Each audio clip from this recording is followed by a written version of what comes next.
के 7वें दिवस में आपका हार्दिक स्वागत करता हूँ। आज हमारे लिए बेहद प्रसन्नता और गर्व की बात है कि हमारे साथ ऑनरेबल प्रोफेसर आनंद बर्धन शर्मा जी आज के विषय ऑटोनॉमी टू इंस्टीट्यूशन के लिए एज रिसोर्स पर्सन जुड़े हुए हैं। मेरा कर्तव्य है कि मैं आपसे उनका परिचय कराऊं। प्रोफेसर आनंद बर्धन शर्मा सर प्रतिष्ठित शिक्षाविद एवं मार्गदर्शक हैं। सर की बृहद एकाडमिक पृष्ठभूमि और विविधतापूर्ण अध्यापन अनुभव रहा है। सर वर्तमान में यूजीसी मालवे मिशन टीचर सेंटर बीएचयू में डायरेक्टर के पद पर सुशोभित हैं। सर ने अध्यापन के क्षेत्र में अनेक उपलब्धियां प्राप्त की हैं। Sir University of Saint Clement और हिस्ट्री सोफिया बुल्गारिया के आईसीसीआर चेयर इंडोलॉजी सेक्शन में हिंदी विषय के विजिटिंग प्रोफेसर रहे हैं। इसके साथ ही सर महात्मा गांधी अंतर्राष्ट्रीय हिंदी विश्वविद्यालय महाराष्ट्र में प्रो वाइस चांसलर पद पर रहे हैं। सर का शिक्षा के क्षेत्र में उत्कृष्ट करियर रहा है। सर ने उच्च शिक्षा के विकास और अनुसंधान में महत्वपूर्ण योगदान दिया है। सर के शैक्षिक रुचि हिंदी भाषा और पेडागोजी में है। इस संक्षिप्त परिचय के उपरांत मेरा आदरणीय प्रोफेसर आनंद सर से विनम्र निवेदन है कि कृपया इस सेशन का प्रारंभ कर हमारे ज्ञान में वृद्धि करने की कृपा करें। Sir please. बहुत बहुत धन्यवाद Sapan ji. Thank you sir. तो मित्रों, आप सबको मेरा अभिवादन। आज MMTTC अलीगढ़ मुस्लिम विश्वविद्यालय द्वारा आयोजित इस राष्ट्रीय शिक्षा नीति 2020 पर केंद्रित ये जो सेंसिटाइजेशन और ओरिएंटेशन कार्यक्रम हो रहा है, इसके लिए सबसे पहले तो मैं आभार व्यक्त करना चाहूँगा केंद्र के निदेशक प्रोफेसर फायजा अब्बासी जी के प्रति, जिन्होंने मुझे आप सबसे बातचीत करने के लिए यहाँ अवसर दिया, और उनकी पूरी टीम के प्रति, सपन जी के प्रति, जिन्होंने मेरा परिचय दिया, और आप सब प्रतिभागी मित्रों जो आज इस विषय पर मेरे कुछ अनुभव जो मेरे पास हैं मैं आपसे साझा करूंगा। मुझसे कहा गया था कि मैं एकेडमिक लीडरशिप और ऑटोनॉमी पर बोलूं, संस्थागत स्वायत्तता पर बातचीत करूं।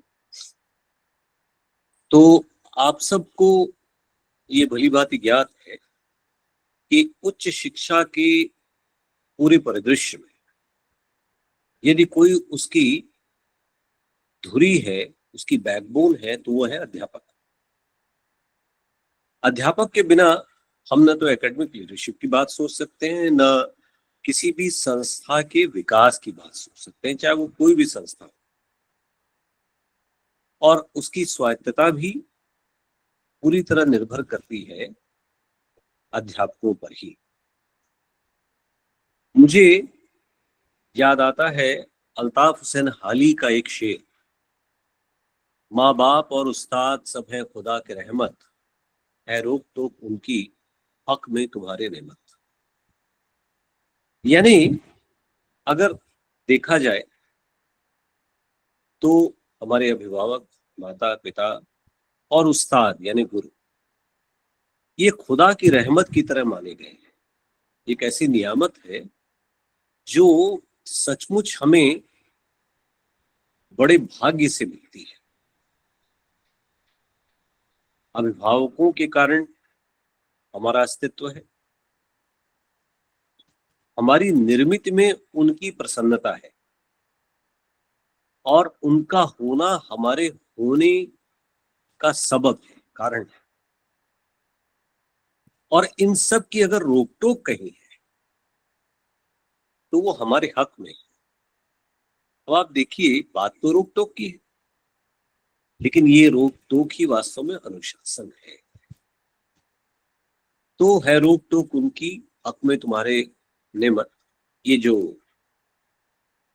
अल्ताफ हुसैन हाली ने कहा, ये बिल्कुल सही बात कही। एक और शेर मुझे याद आता है कि जिनके किरदार से आती हो सदाकत की महक, उनकी तदरीस से पत्थर भी पिघल सकते हैं। सदाकत जो है सत्यता है, सच्चाई है, और जो उनकी तदरीस है, उनका जो अध्यापन है,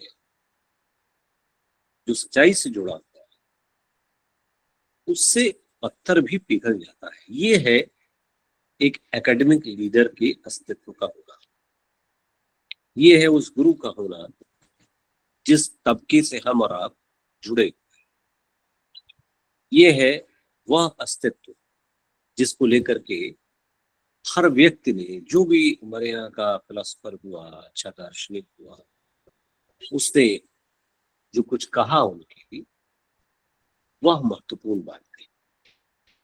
और ये महत्वपूर्ण बात इतनी ज्यादा जरूरी है कि इसके बगैर हम समाज की कल्पना नहीं कर सकते, उच्च शिक्षा के परिदृश्य की कल्पना नहीं कर सकते, इकोसिस्टम ऑफ हायर एजुकेशन जिसको कहा जाता है उसकी कल्पना नहीं कर सकते। आज राष्ट्रीय शिक्षा नीति को लेकर के जो सारी बातें हो रही हैं और उसके सेंसिटाइजेशन को लेकर के जो बातें हो रही हैं, तो अगर देखा जाए तो कौन व्यक्ति है जो इसके इम्प्लीमेंटेशन के लिए, इसके क्रियान्वयन में सबसे अधिक जिम्मेदार है? इस पूरी की पूरी शिक्षा नीति के पूरे प्रारूप को आप देखिए, जो फॉर्मेट है, तो 5 साल पहले इसकी शुरुआत हुई सन 2020 में, जुलाई के 29 तारीख को। अभी हमने 5 साल इसके मनाए और एक तरीके से इन 5 वर्षों में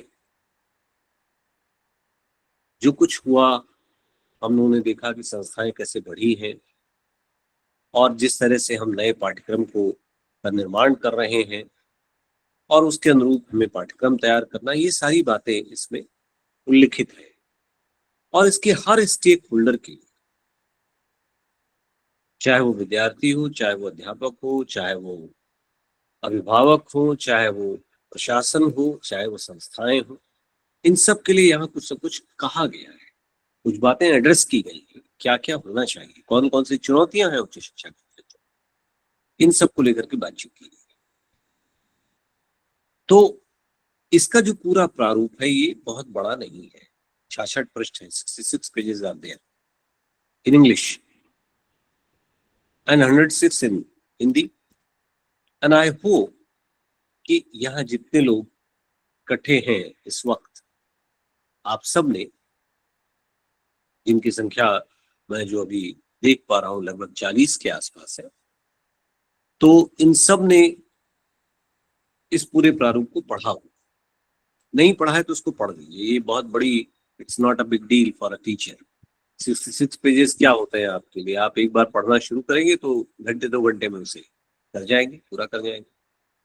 मैं इसलिए कह रहा हूं कि जब इसे हम पढ़ेंगे तो ये पाएंगे कि ऐसी कौन कौन सी चीजें हैं जिसमें हमारा योगदान हो सकता है, इन विच वी कैन कंट्रीब्यूट।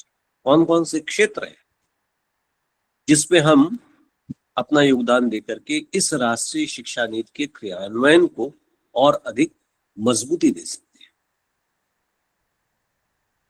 पूरे देश में एक अनुमान के मुताबिक लगभग 15 लाख के आसपास अध्यापक हैं जो उच्च शिक्षा से जुड़े हुए हैं, और इसके साथ साथ इन 15 लाख लोगों को एक तरीके से इसके प्रति संवेदनशील बनाना, यही इस पाठ्यक्रम का उद्देश्य है। इसीलिए सन 2023 की 5 सितंबर को यह तय किया गया कि एनईपी को लेकर के सेंसिटाइजेशन प्रोग्राम्स किए जाए, और उन प्रोग्राम्स के नियोजन का जिम्मा दिया गया MMTTC, मालवीय मिशन शिक्षक प्रशिक्षण केंद्रों को, जिसका नया नामकरण उसी दिन हुआ था। इससे पहले इसको हम ह्यूमन रिसोर्स डेवलपमेंट सेंटर के रूप में जानते थे 2015 से, और उससे भी पहले इसका नाम था UGC एकेडमिक स्टाफ कॉलेज। यानी when it was started in 1986 the name was UGC ASC और academic staff colleges. Later on it is renamed as UGC human resource development centre in 2015। अब फिर से इसका मालवीय मिशन शिक्षक प्रशिक्षण केंद्र हुआ। तो एक थोड़ी सी इसकी भूमिका आपको बताना चाहूंगा कि आखिर इन केंद्रों की शुरुआत कैसे हुई। इन केंद्रों की शुरुआत हुई जब 1986 में शिक्षा नीति बनी थी, न्यू एजुकेशन पॉलिसी, नई शिक्षा नीति के नाम से जिसको हम जानते हैं। तो उसमें बहुत सारे सुझाव दिए गए थे। एक सुझाव ये था कि उच्च शिक्षा के क्षेत्र में जो लोग काम कर रहे हैं, जो अध्यापक हैं, उनके प्रशिक्षण की कोई व्यवस्था नहीं है। देखिए, वहां भी प्रशिक्षण की व्यवस्था की बात की गई थी और इस राष्ट्रीय शिक्षा नीति में भी अध्यापकों के प्रशिक्षण की व्यवस्था की बात की गई है। तो वहां जो प्रशिक्षण की बात की गई और ये कहा गया कि जो लोग सीधे एमए कर लेते हैं, पीएचडी कर लेते हैं, उनका चयन हो जाता है उच्च शिक्षा में, परिणाम क्या होता है कि वो बिना किसी पूर्व तैयारी की कक्षा में जाते हैं। और ये सच भी है, आज भी है, उतना ही सच है। जबकि स्कूल एजुकेशन में ऐसा नहीं है। वहां बिना बीएड के या बिना किसी अन्य डिग्री के आपको प्रवेश नहीं मिलेगा। चयन के लिए एक अनिवार्य शर्त है। हमारे यहाँ उच्च शिक्षा में चयन के लिए अनिवार्य शर्त नहीं है। इवन लोक सेवा आयोग में जो पब्लिक सर्विस कमीशन से या हायर एजुकेशन कमीशन से जो लोग चयनित होते हैं, वो सीधे के सीधे एमए करने के बाद भी परीक्षा दे सकते हैं, whether they have PhD degree और नॉट। कहीं PhD डिग्री अनिवार्य है, विश्वविद्यालयों में अनिवार्य है, बाद में तो आपको करना ही करना है प्रमोशन के लिए और सारी चीजों के लिए। लेकिन यह भी होता है कि सीधे पोस्ट ग्रेजुएशन के बाद आप चयनित हो जाते हैं और पोस्ट ग्रेजुएशन करते ही पोस्ट ग्रेजुएशन की कक्षा लेने के लिए आपको भेज दिया जाता है विदाउट एनी प्री प्रिपरेशन। तब ये तय किया गया 1986 में कि ऐसे प्रशिक्षण की व्यवस्था की है और ऐसा प्रशिक्षण नौकरी लगते ही 1 साल के अंदर हो, जो जिसको हम उस समय ओरिएंटेशन कार्यक्रम कहा करते थे, बाद में गुरुदक्षता के नाम से अभी वो FIP फैकल्टी इंडक्शन प्रोग्राम के नाम से आते हैं, जिसमें टीचिंग मेथड्स के बारे में बातचीत की जाएगी, स्टाइल्स के बारे में बात की जाएगी, पेडागोजी के बारे में बातचीत की जाएगी। ये सारी चीजें होंगी और ये जो मल्टी डिसिप्लिनरी होगा, सारे विषयों के लोग इसको करेंगे, एक साथ करेंगे। और दूसरे तरह के पाठ्यक्रम जो विशेषीकृत होंगे, विषय सब्जेक्ट स्पेसिफिक होंगे, उन सब्जेक्ट स्पेसिफिक चीजों में यह सम्मिलित किया गया कि फिर 2 तरह के पाठ्यक्रम हो, एक इंटरडिसिप्लिनरी, एक मल्टी डिसिप्लिनरी और एक सब्जेक्ट स्पेसिफिक। सब्जेक्ट स्पेसिफिक जैसे मान लीजिए फिजिक्स का है तो पूरी तरह फिजिक्स के ही पाठ्यक्रम में भाग लेगा। जो इंटरडिसिप्लिनरी होगा तो फिजिक्स या जो फिजिकल साइंसेज हैं उनसे जुड़ी हुई चीजें होंगी, या जो बायो साइंसेज हैं तो बायो साइंसेज से जुड़ी चीजें आएंगी उसमें, चाहे बायोटेक्नोलॉजी हो, चाहे बॉटनी हो, चाहे माइक्रोबायोलॉजी हो। तो ये सारी चीजें होंगी। ये हो गया इंटरडिसिप्लिनरी। और कुछ पाठ्यक्रम ऐसे होंगे जो मल्टी डिसिप्लिनरी, जिनकी शुरुआत थोड़ी बाद में हुई। इसमें भी सभी विषयों के लोग, चाहे एनवायरमेंटल साइंसेस का जैसे विषय है, कंप्यूटर साइंसेज है जो सबके लिए अनिवार्य है, विमेन स्टडीज है, कोई भी उसको कर सकता है। तो ऐसे कुछ इंटरडिसिप्लिनरी पाठ्यक्रम भी रखे गए जो और जोड़ा गया इसको आपके प्रमोशन के साथ, ताकि अनिवार्यता आप भाग ले। कुछ शॉर्ट टर्म कोर्सेज भी शुरू हुए, उसकी भी क्रेडिट्स मिलती है। तो ये इस तरह धीरे धीरे इसका विस्तार हुआ और 1986 में जो सुझाव दिया गया था कि कुछ ऐसी संस्थाएं बनाई जाए, केंद्र बनाए जाएं जो ट्रेनिंग को लेकर के काम करें। तो उसी समय 44 ऐसे सेंटर्स की शुरुआत हुई, जिसमें अलीगढ़ मुस्लिम यूनिवर्सिटी, BHU, इन सारी जगहों की शुरुआत हुई। और बाद में इनकी संख्या बढ़ी, 66 हो गई। अब तो ये मोर देन 150 है, जिसका नाम MMTTC हो चुका है। तो कुछ केंद्रीय विश्वविद्यालयों में, कुछ राज्य विश्वविद्यालयों में, अब कुछ महाविद्यालयों में भी ये संचालित हो रहे हैं, IITs में भी संचालित हो रहे हैं, IIMs में भी संचालित हो रहा है। तो कुल मिलाकर के ये जो उच्च शिक्षा का परिदृश्य है ये बढ़ा है, विस्तार हुआ। तो एक तो सुझाव ये दिया गया।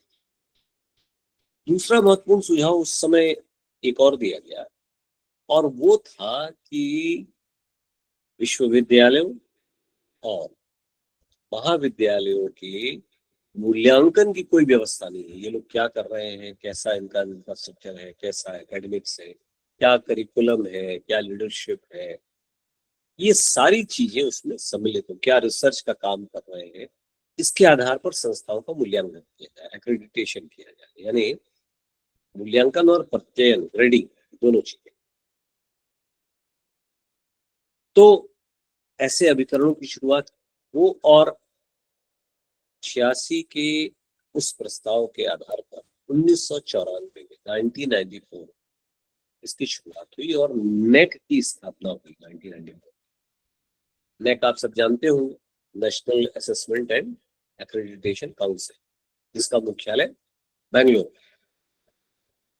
और जो मूल्यांकन और प्रत्ययन का काम करता है। हो सकता है आप में से बहुत सारे ऐसे लोग भी हों जिन्होंने नेक की विजिट फेस कर ली हो, जिनके महाविद्यालय में नेक की टीम आ चुकी हो, उसका मूल्यांकन हो चुका हो। बहुत सारे लोग ऐसे होते हैं। तो आप जानते हैं कि उसके लिए कुछ क्राइटेरिया तय किया गया,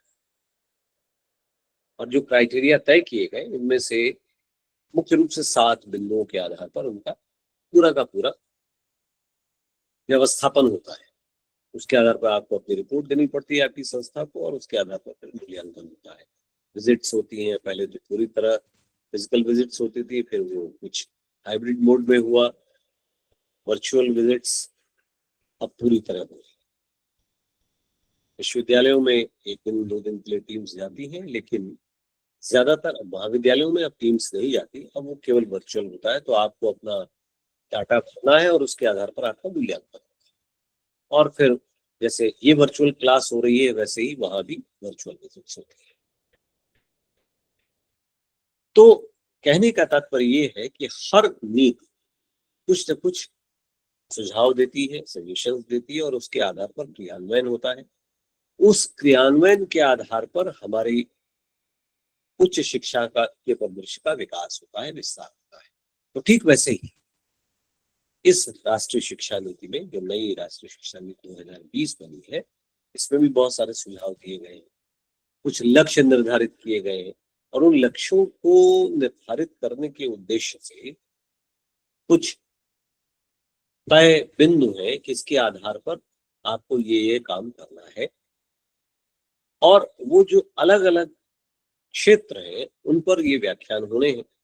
तो आपका ये जो पाठ्यक्रम चल रहा है, इसमें भी आपने अलग अलग विषयों पर व्याख्यान सुने होंगे। मुझे नहीं पता किन किन विषयों पर व्याख्यान हो चुके हैं, लेकिन वे सब आपस में एक दूसरे से इंटर रिलेटेड है, अंतर संबंधित है। ऐसा नहीं है कि उनका बिल्कुल अलगाव है। वे सब उच्च शिक्षा के परिदृश्य को समग्र रूप से देखते हैं। Cumulatively they see the whole scenario and accordingly we act. क्योंकि सब कुछ करने के बाद आप आखिर क्या करेंगे? सब कुछ पढ़ने के बाद आप उसके क्रियान्वयन में अपना योगदान जो देंगे, उससे संस्था का विकास होगा। चाहे वो संस्थाएं स्वायत्त संस्थाएं हों, चाहे वो संस्थाएं शासकीय संस्थाएं हों, पूर्ण शासकीय हों या एडेड हों या विश्वविद्यालय हों, आप सब कुल मिलाकर के उसके विकास के लिए अपने अपने जो अपना जो योगदान है उस एरिया में वो कर रहे हैं। तो इस दृष्टि से यह पूरा पाठ्यक्रम महत्वपूर्ण पाठ्यक्रम है। आप सबको यह जरूर जानना चाहिए कि इसके मुख्य लक्ष्य क्या क्या है, किन को लेकर के, किन बातों को लेकर के यह चर्चा की जानी है।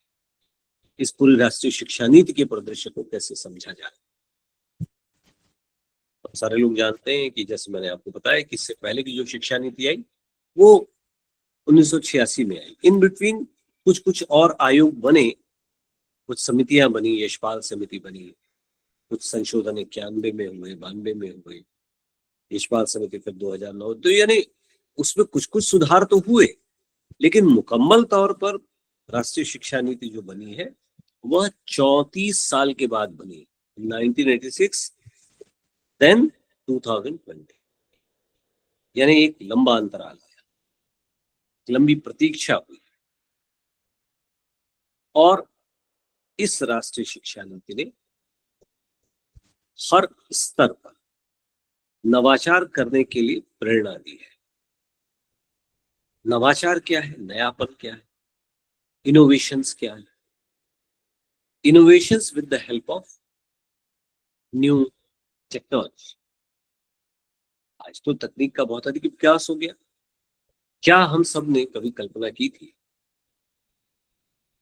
कि 5 साल पहले, ज्यादा पुरानी बात नहीं है, सन 2020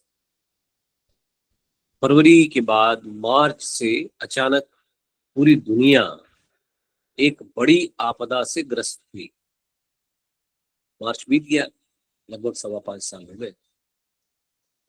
और उस आपदा ने सारी की सारी पृथ्वी को एक तरीके से उसकी गतिविधियों को रोक दिया। लेकिन अगर कुछ नहीं रुका तो वह था अध्ययन अध्यापन चलता रहा। बहुत सारी चीजें रुक गई, आपका आवागमन रुक गया, घर से बाहर निकलना रुक गया, हवाई यात्राएं बंद हो गई, ट्रेनें बंद हो गई, बसेस बंद हो गई, लेकिन अध्ययन अध्यापन बंद नहीं। संयोग से मैं उस समय विदेश में था, यूरोप में था, और एक हफ्ते के ही अंदर विश्वविद्यालय द्वारा सभी अध्यापकों को ये सूचना दी गई कि एक बाकायदा मूडल पर एक प्लेटफॉर्म विकसित किया गया है और आपको कक्षाएं वैसे ही लेनी है जैसे आप लिया करते थे। बस ये है कि अब आपको विश्वविद्यालय में नहीं आना है, घर से बैठ करके लेना है। विद्यार्थी विश्वविद्यालय नहीं आएगा, वो अपनी अपनी जगहों से उस लिंक से अटैच होगा। ये सब जगह भारत में भी हुआ, आपने भी ये किया। कहीं बहुत जल्दी हो गया, कहीं थोड़े से विलंब से हुआ। और हम अध्यापकों में से बहुत सारे लोग जो बेहद घबराते थे कंप्यूटर को देख करके, इसमें कोई संकोच करने वाली बात नहीं है। डर लगता था कि कहीं ऐसा नहीं कोई बटन दब जाएगा तो कुछ हो जाएगा। कुछ नहीं होता, कहीं कोई बम नहीं फूट रहा है। लेकिन हम लोग डरते थे कहीं सब कुछ गायब ना हो जाए। अभी भी डरते हैं बहुत से। तो अपने परिवार के बच्चों से कहते हैं जरा ऑन कर दो, जरा ऑफ कर दो, अरे नहीं चल रहा है, वगैरह वगैरह वगैरह। तो खैर, ये पूरी दुनिया में ऐसा होता है, कहीं नहीं पहले, क्योंकि आपकी पीढ़ी तो बहुत तेज पीढ़ी है। आप 3 साल के बच्चे को मोबाइल पर आसानी से, बल्कि और छोटे बच्चे को ये देख लेंगे कि वो कैसे अपनी रुचि की चीजों को खोलना बंद करना सीख लेता है। यूट्यूब में कौन कौन से उसके लिए चैनल्स आ रहे हैं वो जानता है। बहुत सारी चीजें उसको नहीं पता है, लेकिन अपनी रुचि की चीजों को उसने खोज लिया है। तो जब इतना छोटा बच्चा इतनी त्वरित गति से सीख रहा है तो बड़े बच्चों की तो बात ही और है, वो तो बहुत कुछ जानते हैं। बहुत पहले मुझे याद आता है कि शायद ये 25 साल पुरानी बात होगी, तो उस समय कंप्यूटर का व्यवहार तो हमने बहुत पहले से शुरू कर दिया था। तो कहीं मैं एक भाषण देने गया और यूज ऑफ टेक्नोलॉजी पर ही था भाषण। तो मैं खोज रहा था कुछ इंटरेस्टिंग बनाने के लिए। मुझे एक बड़ा मजेदार कार्टून मिला, उसको मैंने वहां लगाया उस पावर पॉइंट प्रेजेंटेशन में। और कार्टून ये था, अंग्रेजी में था, विदेशी कार्टून था। तो बच्चा अपने पिता से कहता है कि you are disturbing me a lot, तो don't disturb me, if you will call again to solve this problem in this computer, to open it or to close it, I'll charge $5 for per minute. Then I'll come to you. Otherwise, don't disturb me. I'm doing my own work. छोटा सा बच्चा है और वो अपने पिता से कह रहा है कि आप हमको बहुत परेशान कर रहे हैं। बार बार कहते हैं मेरा कंप्यूटर खोल दो, बंद हो गया, चल नहीं रहा है। तो अब मैं आपसे हर बार आने का और 1 मिनट देने का $5 चार्ज करूंगा। ये मैं आपको 25 साल पुरानी बात बता रहा हूँ। It was a real cartoon. दूसरे देश का था, यानी दूसरे देशों में भी ये बात हो रही थी, केवल हमारे यहाँ नहीं, सब जगह।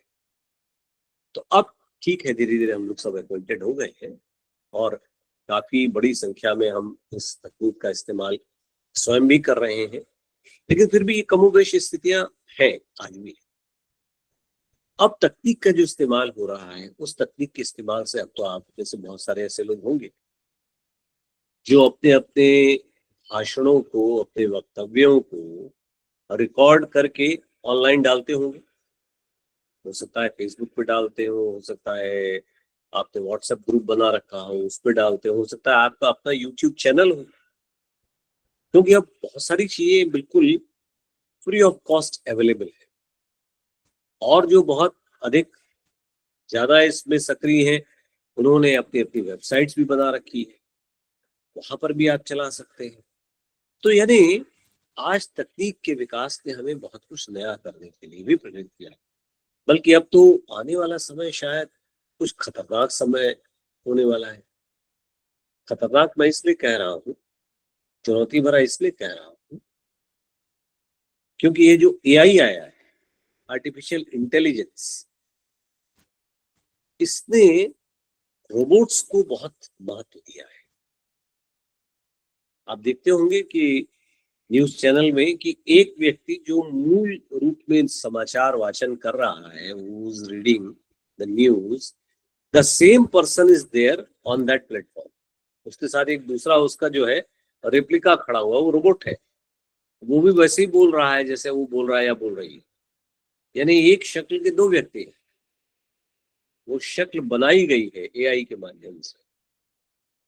आने वाला समय क्या ऐसा नहीं होगा कि हमारी और आपकी जगह कक्षा में कोई रोबोट पढ़ाने के लिए चला जाए? ये कोई बहुत आश्चर्य की बात नहीं है, ये चिंता व्यक्त की जा रही है। अभी एक कार्यक्रम में जहां देश भर के कुलपति मौजूद थे, तमाम सारे सैकड़ों की संख्या में शिक्षाविद मौजूद थे, निदेशक मौजूद थे, वहां एआई को लेकर के उस सेशन में जो बातचीत हुई, तो किसी ने ये प्रश्न किया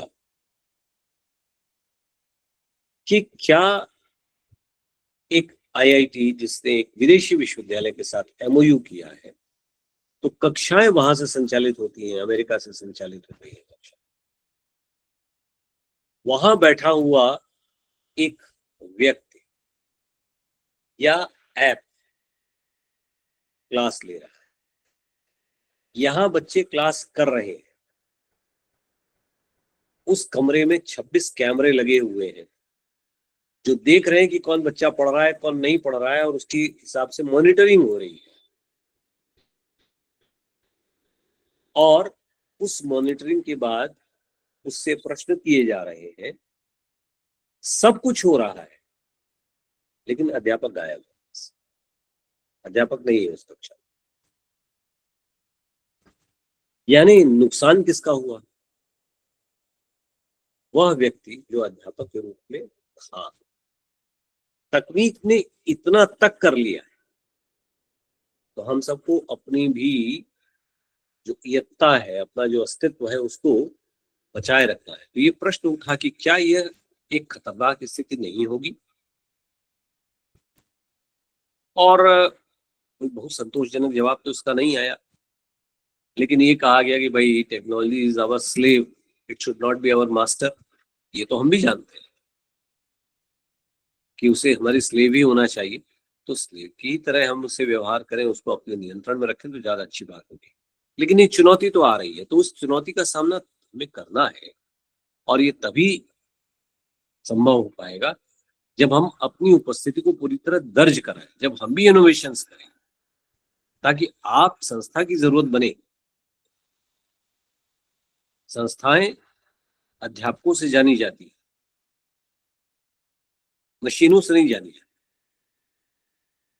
जिस संस्था में आप पढ़ करके आए हैं, जहां से भी आपने पढ़े, आपको भी अध्यापक याद होंगे, आपको ये याद नहीं होगा कि हमारे कमरे में कितने कंप्यूटर थे और कितने स्मार्ट क्लास हमारे यहाँ है।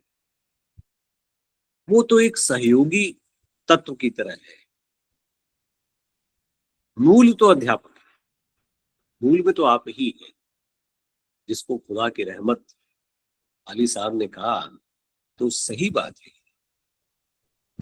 कि हम अगर अपने अस्तित्व को नहीं और अधिक निखार पाए, नहीं नवाचार हम कर पाए, तो ये हमारे लिए एक बड़ी चुनौती बन करके आने वाला समय सामने आएगा।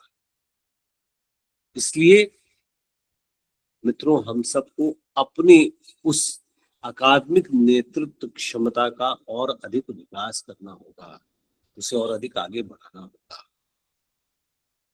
हमें तलाशना होगा कि इस राष्ट्रीय शिक्षा नीति में जो बातें कही गई हैं, उनको हम कैसे अधिक से अधिक लोगों को प्रचारित प्रसारित करें, कैसे अपनी उपस्थिति को उसमें हम जस्टिफाई करें, कैसे न्याय संगत ढंग से, तर्कपूर्ण ढंग से हम वो सब काम करें जो ये तय करेगा कि अध्यापक का कोई विकल्प नहीं है, there is no substitute of any teacher.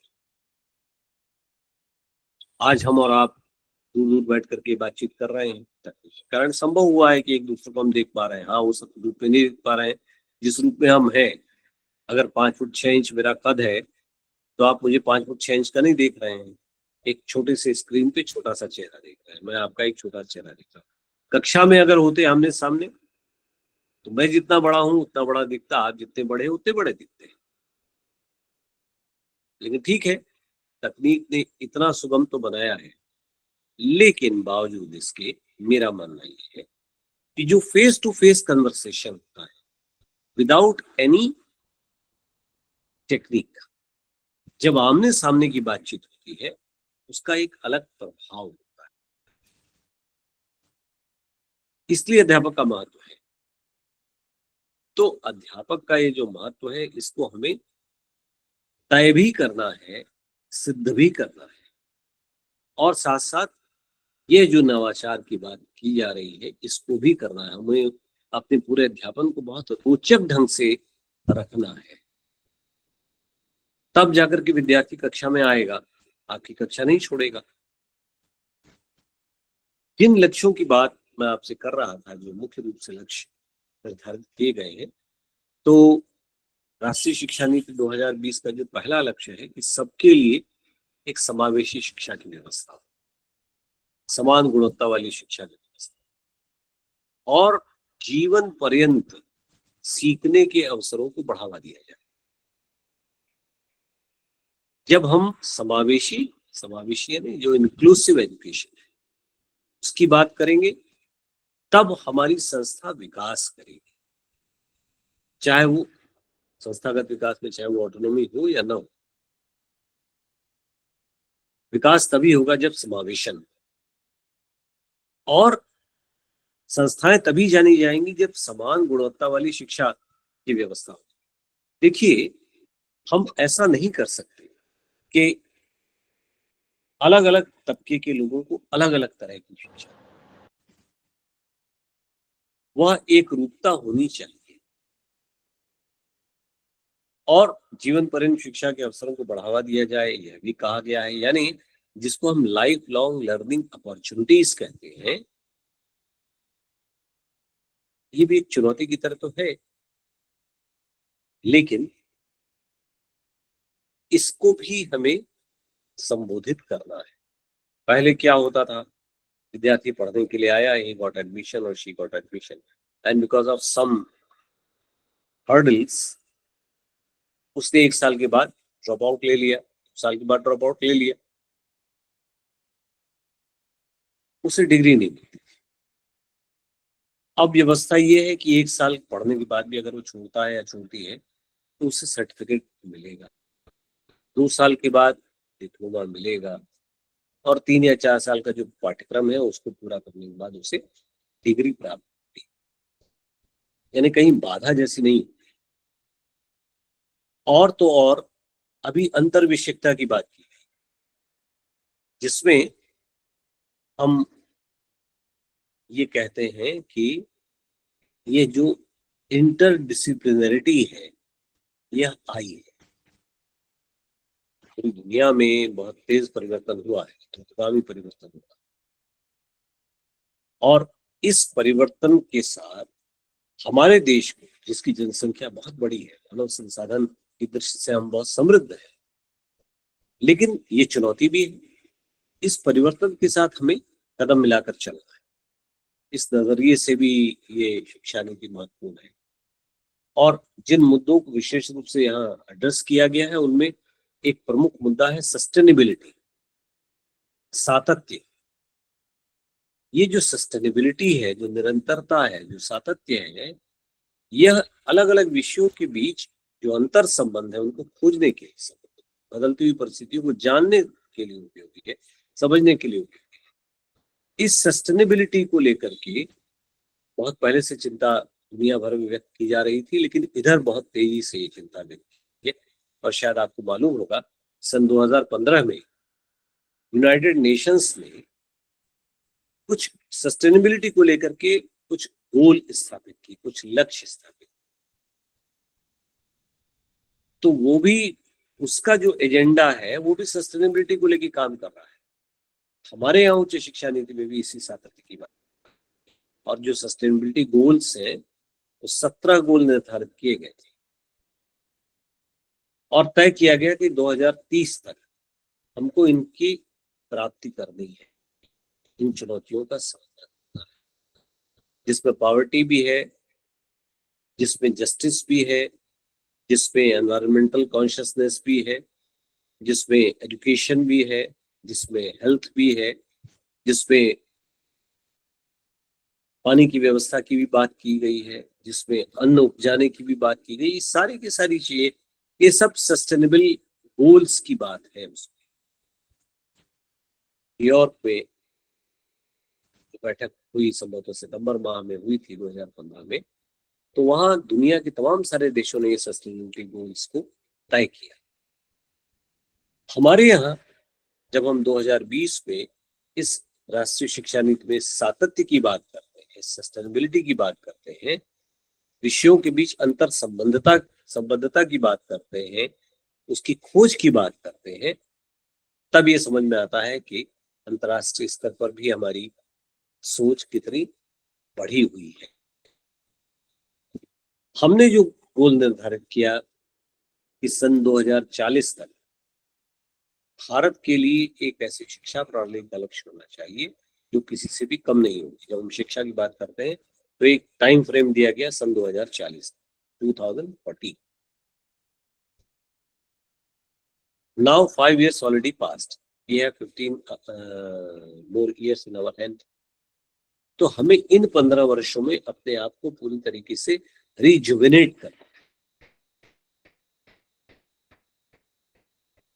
एक तरीके से उसका पुनरावलोकन करते हुए, पुनरीक्षण करते हुए पुनर्जीवन प्रदान करना, तब जाकर के हम, और उसमें इसकी शब्दावली है जो ये कहती है कि एक ऐसी शिक्षा व्यवस्था होनी चाहिए जहां किसी भी सामाजिक और आर्थिक पृष्ठभूमि से जो लोग संबंध रखते हैं, ऐसे शिक्षार्थियों को, ऐसे विद्यार्थियों को समान रूप से और सर्वोच्च गुणवत्ता वाली शिक्षा उपलब्ध हो सके, जहां कोई अंतर ना आए किसी भी तरह का। ये महत्वपूर्ण है कि यह राष्ट्रीय शिक्षा नीति 21वीं सदी की पहली शिक्षा नीति है जिसका लक्ष्य हमारे देश के विकास के लिए जितनी अनिवार्य आवश्यकताएं हैं उनको पूरा करना। तो ये जो इसकी शब्दावली है, टर्मिनोलॉजी है, ये अपने आप में स्पष्ट है। हमारा देश हिंदुस्तान, भारत, जो सांस्कृतिक दृष्टि से बहुत समृद्ध है, पूरी दुनिया में हम अपनी परंपराओं के लिए, अपनी शिक्षा व्यवस्था के लिए, अपनी संस्कृति के लिए जाने जाते हैं, और इनका इतना महत्व है कि दुनिया के तमाम सारे दूसरे देश हमारी परंपराओं को, हमारे रीति रिवाजों को, हमारी सामाजिक व्यवस्था को अपनाने का भी प्रयास करते हैं, क्योंकि जो परंपराएं हैं वे हमेशा मनुष्य की क्रिएटिविटी को, रचनात्मकता को मजबूती देती है, हमें बताती हैं कि ये जो हमारा गतिशील समाज है, परिवर्तनशील समाज है, इसमें हम एक दूसरे के साथ कैसे सामंजस्य स्थापित करें, कैसे रिकंसाइल करें, ये बता।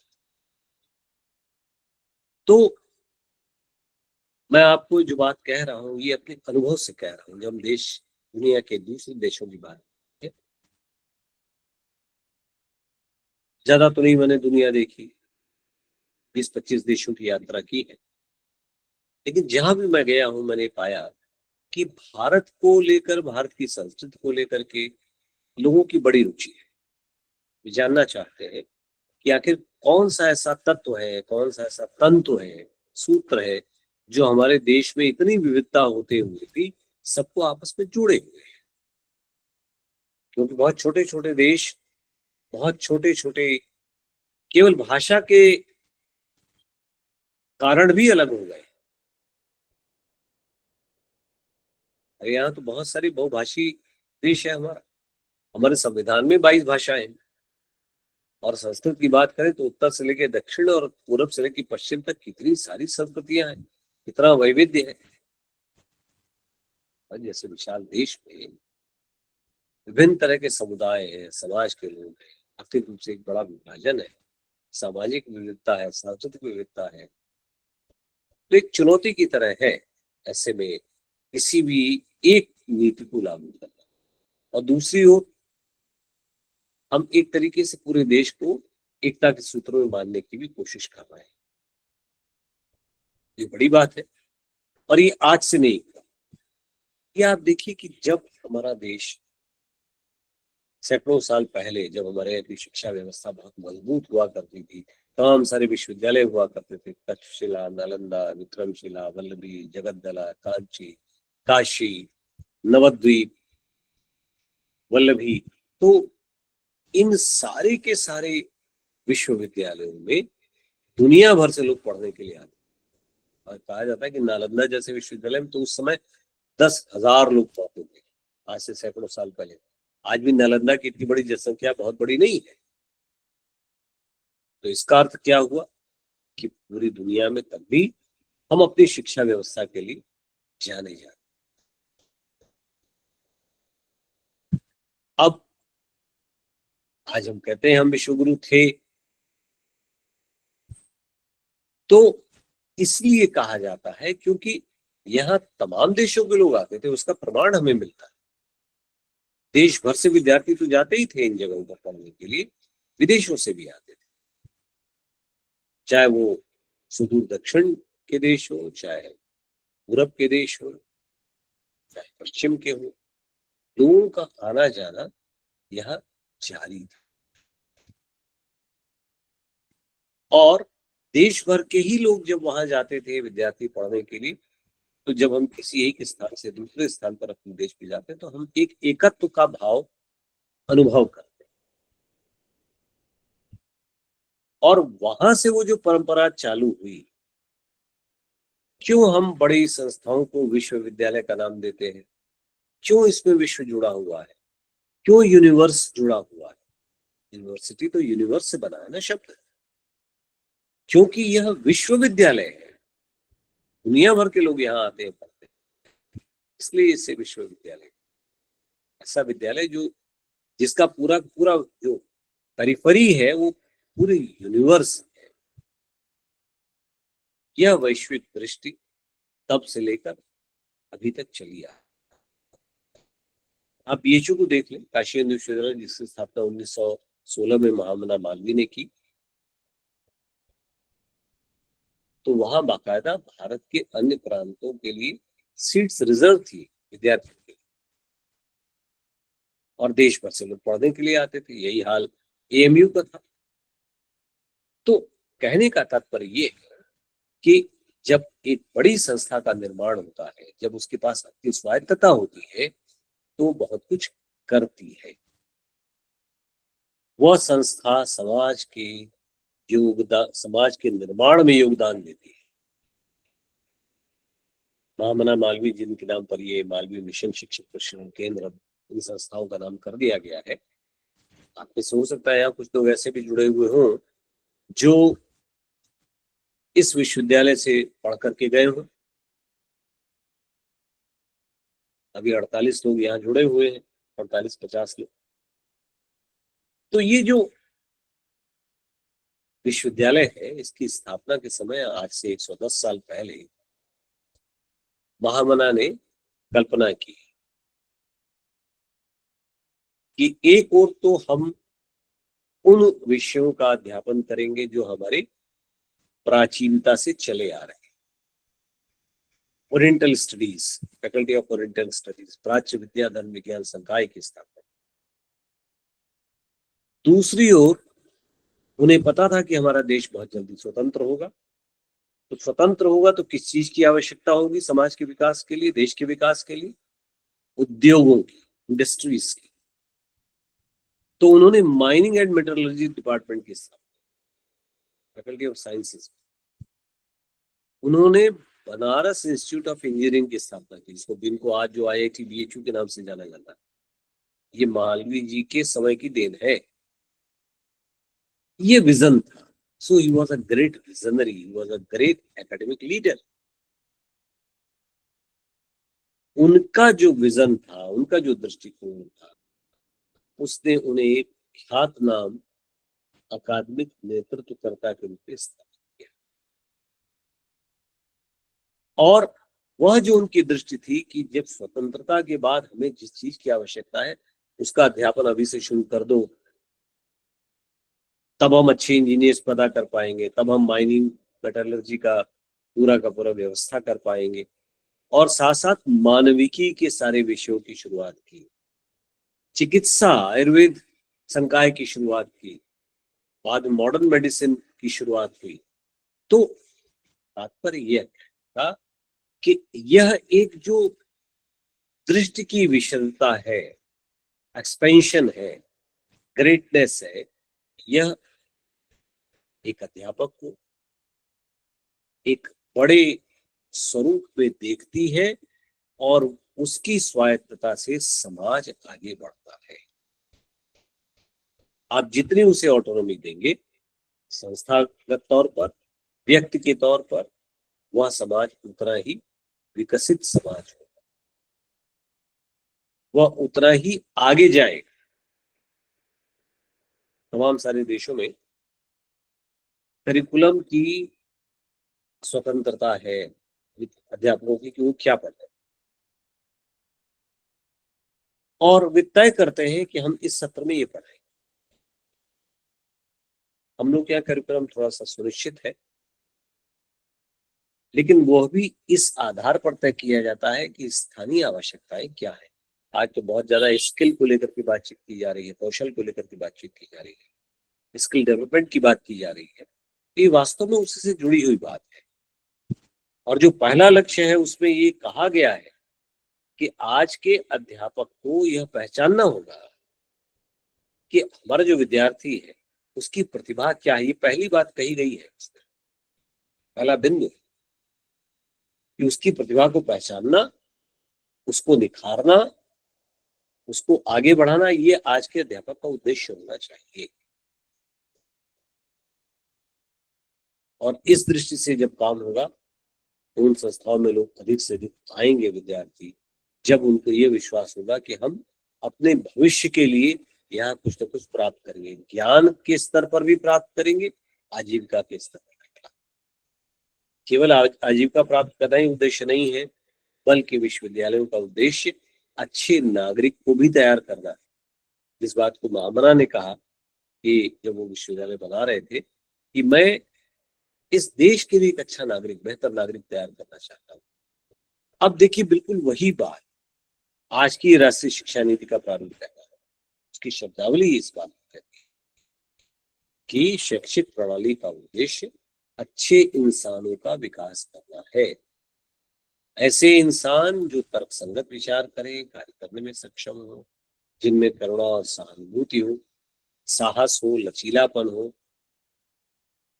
जिनका चिंतन बिल्कुल वैज्ञानिक हो, साइंटिफिक टेम्पर हो, और क्रिएटिव इमेजिनेशन जिनके पास हो। और इसके साथ साथ आधार भूमि क्या हो, बेस क्या हो इसका, वो नैतिक मूल्य, ह्यूमन वैल्यूज, मॉरल वैल्यूज।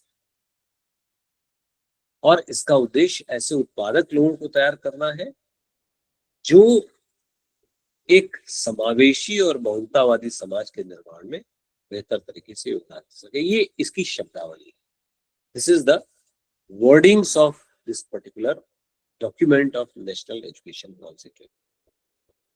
ये बात पहले से कही गई, मालवीय जी ने इस बात को कहा, और ठीक यही बात विवेकानंद कहते हैं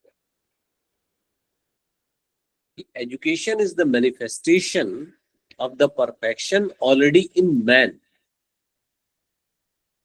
शिक्षा है क्या? ये मनुष्य के अंदर जो परिपूर्णता है, ऑलरेडी है, पहले से है, उसका प्रकटीकरण है, जिसके माध्यम से expansion of wisdom, we get expansion of wisdom, critical thinking, and by which person can stand at their own feet, जिसका व्यवहार करके मनुष्य स्वयं अपने पैरों पर खड़ा हो सकता है। जो परफेक्शन है उसका प्रकटीकरण ही है। ये शिक्षा ऐसी ही होनी चाहिए और आज की यह राष्ट्रीय शिक्षा नीति भी इसी ओर संकेत कर, बुनियादी साक्षरता से लेकर के बिल्कुल नए ज्ञान विज्ञान की ओर संकेत करके इसमें इस बात का भी उल्लेख किया गया है कि नया पाठ्यक्रम बने, नए पाठ्यक्रम के अनुसार नई पुस्तकें बने, नई पुस्तकें ऐसी बने जो सबकी समझ में आए। तो उसके लिए भाषा की बात की गई, स्थानीय भाषा की बात की गई, मातृभाषा की बात की गई कि आप सब वास्तव में इस दृष्टि से पाठ्यक्रम तैयार करें, नई सामग्री तैयार करें, अपनी अपनी भाषा में तैयार। तो प्राथमिक स्तर से लेकर के माध्यमिक और उच्च शिक्षा के हर स्तर को ध्यान में रखा गया, एक मुकम्मल स्वरूप उसे दिया गया है। तब जाकर के इस राष्ट्रीय शिक्षा नीति का पूरा प्रारूप तैयार हुआ। अब बात आती है कि इसके केंद्र में जो व्यक्ति है वो है अध्यापक। अध्यापक की स्वायत्तता और संस्था की स्वायत्तता, संस्थाओं के निर्माण में अध्यापकों का योगदान। जिस संस्था का अध्यापक बेहतर होगा वह संस्था उसके नाम से जानी जाती है, ये बिल्कुल तय बात है। लेकिन उसके लिए उसे एक अच्छे एकेडमिक लीडर के रूप में अपनी स्थिति को बनाना होगा। प्रश्न उठता है कि आखिर लीडरशिप है क्या? नेतृत्व किसको कहते हैं? मैं आपसे ही जानना चाहूंगा। यहाँ जितने लोग हैं, मैं लगभग 55 मिनट से बोल रहा हूं। मैं आपसे जानना चाहूंगा कि आखिर आपको क्या लगता है लीडरशिप क्या है? What is leadership in your perception? What is leadership? आप किसे नेतृत्व मानते हैं? बताइए। सर मैं बोल सकता हूँ? हाँ हाँ बोलिए। सर व्यक्ति को ऐसा प्रेरणादायी और उत्तम चरित्र और व्यवहार अपने में रखना चाहिए जिससे कि वो समाज को और अपने विद्यार्थियों को आगे ले जा सके, उन्नति कर सके। सर यही नेतृत्वशीलता होती है। चलिए और बताइए, और कोई कुछ कहना चाहता है?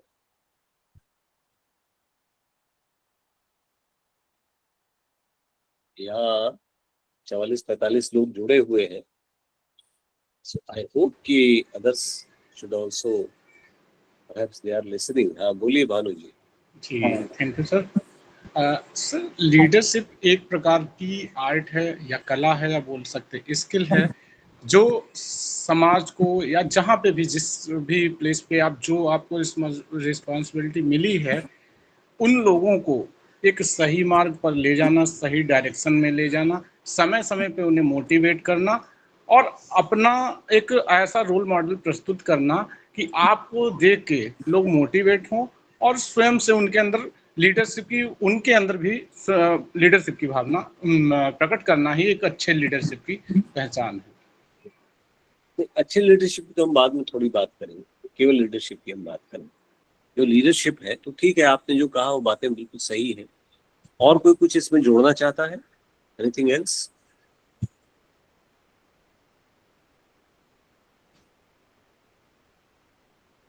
जो बातें कही गई, चाहे सपन जी ने कही या भानु जी ने कही, बिल्कुल सही है कि जो नेतृत्व है ये एक कला है। किस तरह की कला है? लोगों को प्रेरित करने की, लोगों को आगे ले जाने की, किसी एक दिशा में आगे ले जाने, किसी एक निर्धारित लक्ष्य की पूर्ति के लिए काम करने की, ताकि संस्था का भी विकास हो और उनका भी विकास हो। और इसके लिए जो व्यक्ति लीडरशिप कर रहा है वह वास्तव में एक मार्ग निर्देशन करता है, रास्ता दिखाने का काम। उससे लोग प्रेरणा प्राप्त करते हैं, काम करते हैं, उसके नेतृत्व में काम करते हैं, उन्हीं में से कुछ और आगे लीडर बनते हैं।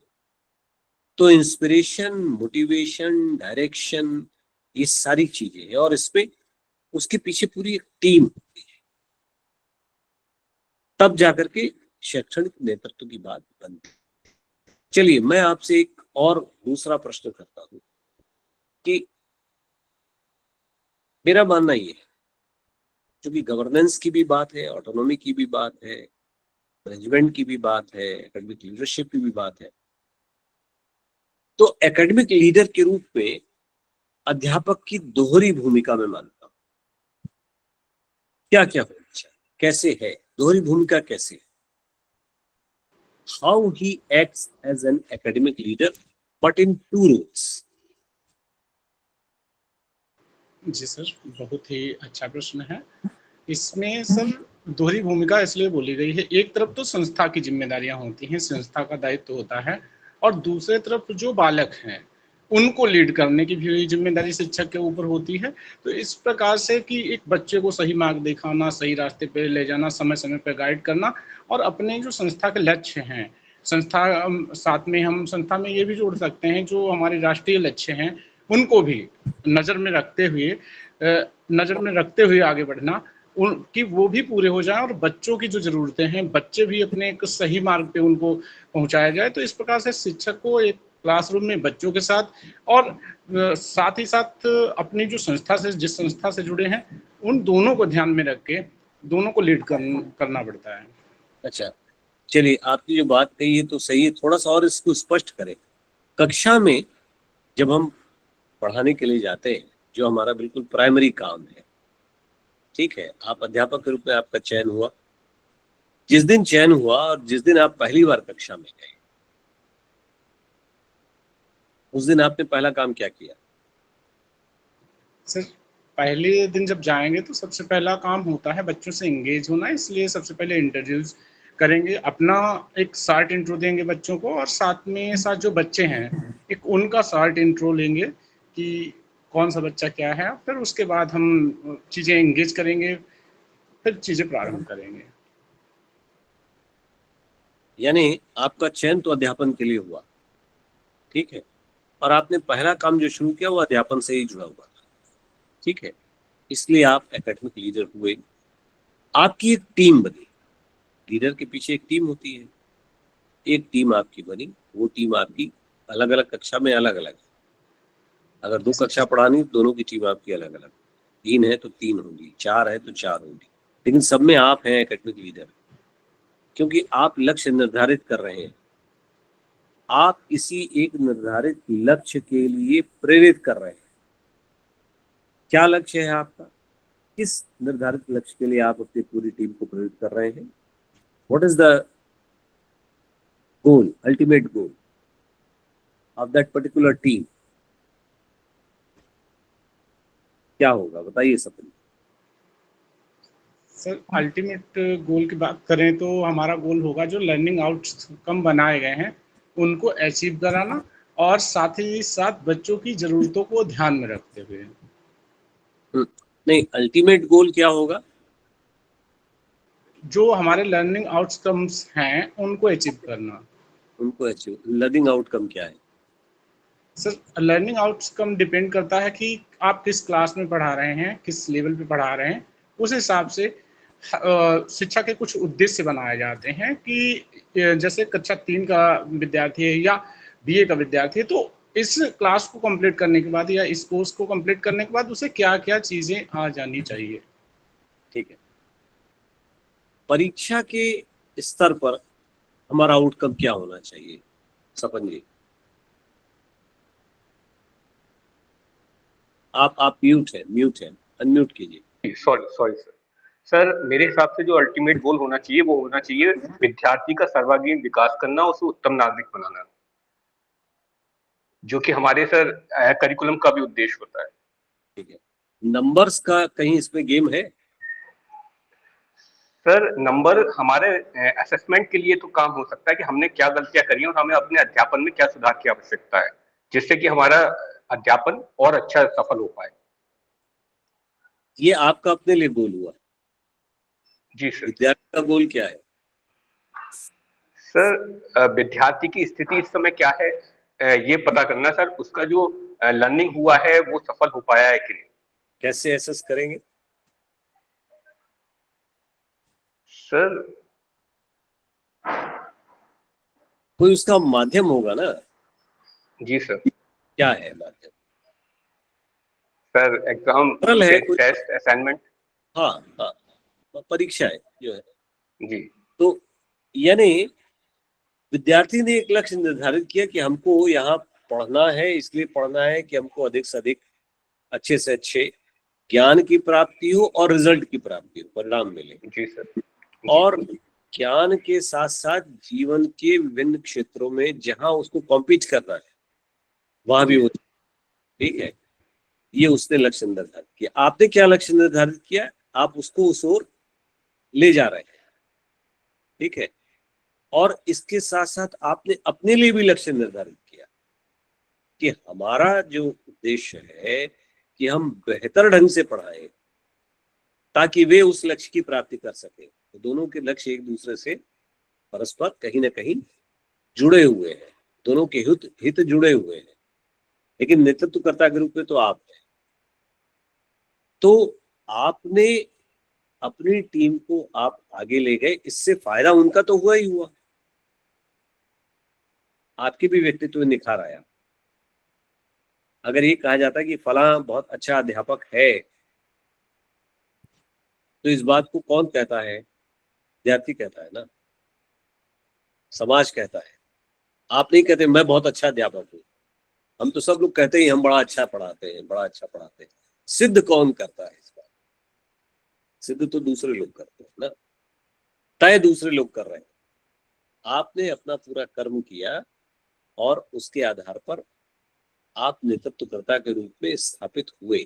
हर व्यक्ति है, जितने अकादमिक क्षेत्र में काम कर रहे हैं अध्यापक, वो सब हैं अकादमिक नेतृत्वकर्ता। लेकिन उनको अपने को सिद्ध भी करना होगा, ठीक है। अगर आप इंस्पायर नहीं करें, क्लास में तो जा रहे हैं, इंस्पायर नहीं कर रहे हैं, इंस्पायर नहीं कर रहे हैं, मोटिवेट नहीं कर रहे हैं, गाइड नहीं कर रहे हैं, तो क्या होगा? क्लास का रिजल्ट क्या होगा? गड़बड़ा जाएगा ना। तो इसके लिए आपको एफर्ट्स करने होंगे, और वो एफर्ट किया गया, उनके लिए लाभ आपको भी मिला। ये दोनों चीजें। तो एक तो भूमिका ये होगी। दूसरी जो भानु जी कह रहे थे वो बिल्कुल ठीक है कि हम संस्था के लिए भी कुछ करते हैं। मैं फिर आपसे एक प्रश्न करूंगा कि जैसे आपकी एक पोजीशन तय हुई कि आप सहायक प्राध्यापक के रूप में चयनित हो गए, this is your first position, you got the job accordingly. लेकिन जिस दिन से आप उस संस्था को ज्वाइन करते हैं, आपको कुछ और दायित्व भी दिए जाते हैं, कुछ और पोजीशंस भी दी जाती हैं जो समय समय पर बदलती रह सकती है। There may be some change in that position. What are those positions? वो कौन सी हैं जो आपको अकादमिक नेतृत्व के एक हिस्से के रूप में स्थापित करती है, एक पार्ट के रूप में स्थापित करती है, एक पोर्शन के रूप में स्थापित करती है? वो कौन सी? सरल है, कोई बहुत कठिन बात नहीं है। हाँ, बताइए। जी सर, इसमें जैसे विभागाध्यक्ष हो जाते हैं, कोई स्पेशल प्रोग्राम बनाया जाता है, कोई समिति बनाई जाती है, उसके अध्यक्ष या सदस्य हो जाते हैं। मान लो एक परीक्षा समिति बनाई गई तो उसके सदस्य हो गए। तो कहीं न कहीं जो भी कार्यक्रम होते हैं एक संस्था के अंतर्गत, उसमें अलग-अलग जगहों पे शिक्षक को एक अलग-अलग रोल निभाना पड़ता है। जी, तो वहां भी आप अकादमिक नेतृत्व के एक घटक के रूप में काम कर रहे हैं, एक पोर्शन के रूप में काम कर रहे हैं, ठीक है। केवल आप कक्षा में ही नहीं है अकादमिक नेतृत्व, बल्कि चाहे वो सदस्य हो, चाहे वो आप संयोजक हो, चाहे वो समन्वयक हो, चाहे वो आप प्रभारी हो, चाहे वो विभागाध्यक्ष हो, चाहे वाइस प्रिंसिपल हो, चाहे वो प्रिंसिपल हो, चाहे रजिस्ट्रार हो, चाहे फाइनेंस का काम देख रहे हो, या कोई और किसी समिति का काम देख रहे हो, या प्रो वाइस चांसलर हो, या वाइस डीन हो, या डीन हो, या वाइस चांसलर। इस बीच और भी बहुत सारे पद हो सकते, पद या स्थितियां हो। तो इन सब पर कौन है? सदस्य हो या वाइस चांसलर हो, कौन है? आखिर किसका चयन होता है? किसको दायित्व दिया जाता है? सर एक शिक्षक को ही दिया जाता है। शिक्षक को दिया जाता है। तो मूल काम तो शिक्षक का ही हुआ, मूल रूप में वो अध्यापक है, लेकिन उसके साथ साथ वो दोहरे दायित्व का निर्वहन कर रहा है, इसलिए वो अकादमिक लीडर है। अब ये तो बात हुई एकेडमिक लीडरशिप की, तो हम सब एकेडमिक लीडर हैं और इस एकेडमिक लीडरशिप में हम अपनी संस्था को आगे ले जाने का काम कर रहे हैं। हमारी संस्था चाहे जिस रूप में हो, वह आगे तभी जाएगी जब शिक्षक अपने दायित्व का पूरी तरह निर्वहन करेगा। अकादमिक स्तर पर कक्षा में वो अध्यापन कर रहा है और प्रशासन के एक सहयोगी के रूप में वो काम कर रहा है, तब सुशासन होगा, तब गुड गवर्नेंस होगा, तब अच्छा प्रबंधन होगा, मैनेजमेंट होगा। यानी नेतृत्व एक महत्वपूर्ण प्रबंधन का काम भी है, मैनेजमेंट का काम भी है, जो व्यावसायिक उद्देश्यों को सुनिश्चित करता है, जो कौशलों के अनुरूप दायित्व को देता है, और जो मिशन है हमारे संगठन का, जो उद्देश्य, हर संस्था का एक उद्देश्य होता है, एक दृष्टि होती है, जिसको विजन और मिशन कहा जाता है, उसको स्पष्टता प्रदान, उस ओर ले जाने का है, उसमें अपना सहयोग देना। इसलिए वह एक इफेक्टिव लीडर होता है, तब जाकर के बात बनती है। अब लीडरशिप की बहुत सारी स्टाइल है, अलग अलग तरह की शैलियां होती हैं। उनमें से कुछ शैलियां हैं जो हम सब के लिए आवश्यक है, जो अध्यापक होने के नाते हमें जिन्हें अपनाना चाहिए। आप शैलियों के बारे में जानते होंगे। शैली यानी एक तरीका है जिसके माध्यम से हम लोग अपने अपनी चीजों को अभिव्यक्ति देते हैं। कक्षा में पढ़ाने की सबकी अपनी एक अलग शैली होती है, बोलने की एक अलग शैली होती है, आने जाने की अलग शैली होती है, व्यवहार की अलग शैली होती है, अभिव्यक्ति की, एक्सप्रेशन की अलग शैली होती है, भाषा की अलग शैली होती है। हर चीज का एक तरीका है। यहाँ तक कि पहनने ओढ़ने की भी एक शैली होती है, परिधान की भी एक शैली होती है। और बच्चे, विद्यार्थी, आपके सहकर्मी सब इसका ध्यान रखते हैं, देखते हैं, जानते हैं। ये जो शैली है, जो तरीका है, जब हम इसको शास्त्रीय तौर पर देखते हैं, व्यावहारिक तौर पर देखते हैं, तो कुछ चीजें सुनिश्चित की गई हैं प्रबंधन की दृष्टि से कि इस शैली में ये चीजें अनिवार्य होती हैं, अनिवार्यता होती है। इस रूप में इस शैली को जाना जाता है, पहचाना जाता है। तो अध्यापन में भी कुछ शैलियां ऐसी हैं जिनको हमें अपनाना चाहिए। तो जो पहली शैली है जिसकी चर्चा बार बार की जाती है, कोई आप से बताएगा कौन कौन सी शैलियां होती हैं, किन शैलियों के बारे में आप जानते हैं? हो सकता है आप में से कोई प्रबंधन का अध्यापक भी हो तो ज्यादा सहजता से मुझसे बता सकता है। ऐसी बहुत सरल सी बात है, बहुत कठिन नहीं है ये, तो आप में से कोई भी बता सकता है। कौन कौन सी ऐसी शैलियां हैं, नेतृत्व की हम बात करें तो कौन सी शैलियां हैं जिसको हम जानते हैं और जो हमारे अध्यापन की दृष्टि से बेहतर है, नेतृत्व अकादमिक की दृष्टि से? हाँ जी बताएं सर। Autocratic, democratic, लेज़ाइर-फेयर। ठीक है, आपने सबसे पहले जिस शैली का उल्लेख किया वह हमारे लिए ग्राह्य नहीं है। ऑटोक्रेटिक यानी तानाशाही, निरंकुश। क्या ऑटोक्रेसी को हम पसंद करते हैं? ये बताइए। बहुत सारे लोग ऑटोक्रेटिक होते हैं, ज्यादातर लोग ऑटोक्रेटिक होते हैं, बहुत सारे हम नहीं कहेंगे।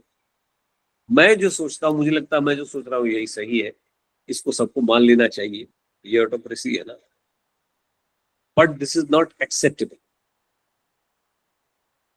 आप देश में भी देख लें, जहां ऑटोक्रेसी होगी, जहां जहां निरंकुशता रही है, डिक्टेटरशिप रही है, क्या वो लंबे समय तक चली या नहीं चली? जहां ऑटोक्रेसी होगी वहां किसी वजह से, पद के कारण, स्थितियों के कारण, लोगों ने, हो सकता है, जो ऑटोक्रेटिक होता है वो कहता है कि मैंने जो निर्णय दे दिया that is final, you have to follow it, आप इसका पालन कीजिए। मैं बस यही पढ़ाऊंगा, जो मेरा मन है वो पढ़ाऊंगा, जो मन नहीं है नहीं पढ़ाऊंगा, जैसे मन है पढ़ाऊंगा, जैसे मन नहीं है नहीं पढ़ाऊंगा, कक्षा में मन होगा जाऊंगा, नहीं जाऊंगा, वगैरह वगैरह। प्रशासन में जो मेरा मन है वही नियम मैं लागू करूंगा, तो स्वीकार्य नहीं है। लेकिन परिस्थिति के कारण, कभी कभी पद के कारण, मजबूरी के कारण हम उसको स्वीकार कर लेते हैं।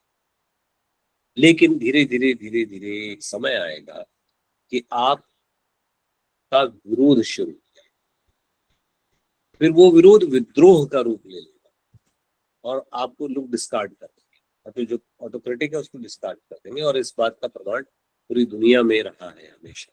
ऑटोक्रेसी कभी चली नहीं है। उस समय तक तो लोगों ने स्वीकार किया, भय के कारण हो सकता है स्वीकार किया, लेकिन फिर क्या हुआ? क्या हिटलर आजीवन रहा जीवित? नहीं रहा ना। क्या हिटलर को लोगों ने पसंद किया? नहीं किया। इदी अमीन को पसंद किया? नहीं किया। तमाम सारे नाम, क्योंकि वो डिक्टेटर्स थे और उसे उन्हें लोगों ने भय के कारण स्वीकार करना पड़ा, लेकिन नहीं किया। ऑटोक्रेटिक होना कोई बहुत अच्छी बात नहीं है, तो इसलिए ऑटोक्रेटिक हमें अपनी कक्षा में नहीं होना चाहिए। इसका जो विपरीत है, बल्कि विपरीत जिसका है ऑटोक्रेटिक, वो है डेमोक्रेटिक, लोकतंत्र, जनतंत्र, जनतांत्रिक शैली या लोकतांत्रिक शैली। ये एक ऐसी शैली होती है जिसमें किसी एक का निर्णय नहीं होता है, बल्कि बहुत सारे लोगों से विचार विनिमय करके, टीम मेंबर्स से विचार विनिमय करके हम किसी एक निर्णय पर पहुंचते हैं। तो ये शैली सबके लिए है, सबके हित के लिए है, इसलिए उसे हम लोकतांत्रिक शैली कहते हैं। और यह शैली उपयोगी है हम अध्यापकों के लिए भी कक्षा में। अब कक्षा में आकर लोकतांत्रिक हम कैसे होते हैं, कैसे हो सकते हैं? आपको क्या लगता है, क्या कक्षा में लोकतांत्रिक हो सकते हैं, और है तो कैसे है?